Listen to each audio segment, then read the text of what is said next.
obat ketika berinteraksi dengan satu reseptor itu ada dua sifatnya. Ada yang obat ada yang memberikan respon terhadap reseptor, ada juga yang bisa menghambat jalurnya respon reseptor tadi itu. Nah, untuk yang dapat memberikan respon tadi kita katakan dengan agonis, sedangkan untuk yang memblok atau menutup sisi aktif dari si reseptor tadi itu kita katakan bersifat antagonis. Nah, ketika obat yang mau berikatan dengan reseptor itu tentu dia berikatan pada sisi aktif obat. Nah, di mana tadi ada terjadi persaingan antara si obat tadi dalam menempati sisi aktif pada reseptor tadi. Nah, bagaimana cara obat itu bisa menempel pada sisi aktifnya itu tergantung dari yang pertama kespesifikan dari si struktur obat itu. Kalau bentuk obatnya itu memang spesifik, maka dia secara otomatis dia akan berikatan pada sisi aktif obat tadi. Namun beda halnya lagi dengan cerita obat itu tidak bersifat spesifik, otomatis terjadi persaingan untuk menempati sisi aktif si reseptor tadi.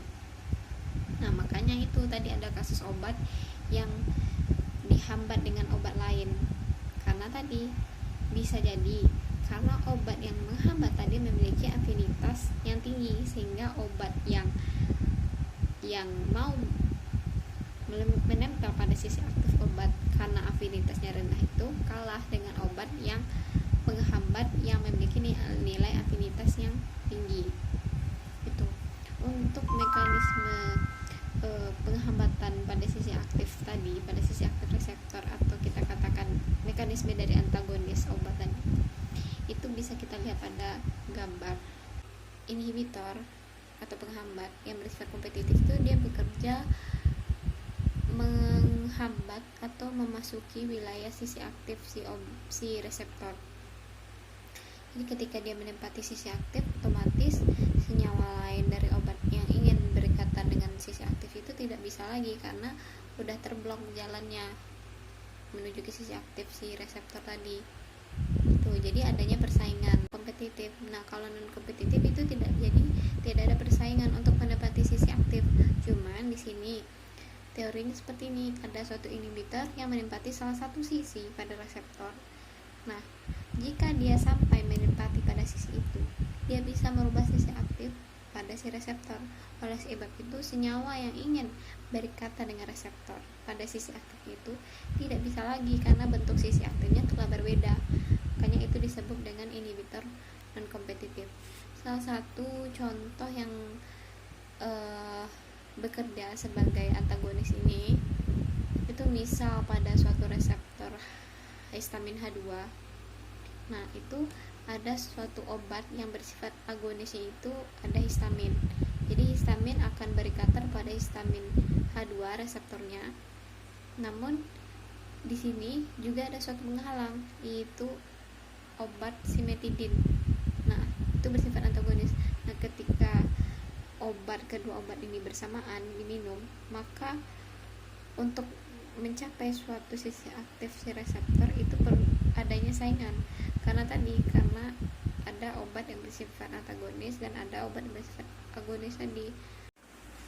Jadi untuk teori antara obat dengan reseptor itu bisa kita analogikan itu dengan prinsip lock and key, di mana key itu ada pada obat, sedangkan locknya itu pada si reseptor.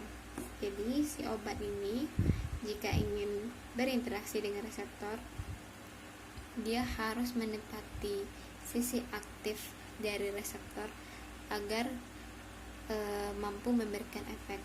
Jadi si obat harus memiliki struktur yang mirip dengan sisi aktif itu. Makanya itu teori dari lock and key. Dan untuk teori adanya inhibitor ini bisa kita analogikan dengan induksi fit. Nah, induksi fit ini maksudnya apabila ada inhibitor yang telah berikatan dengan sisi bagian lain dari si reseptor, nah dia itu bisa mengubah sisi aktif si reseptor. Makanya Itu disebut dengan teori induksi Fitt, bisa merubah sisi aktif si reseptor inhibitornya itu. Makanya si obat tadi tidak bisa menempati sisi aktif reseptor.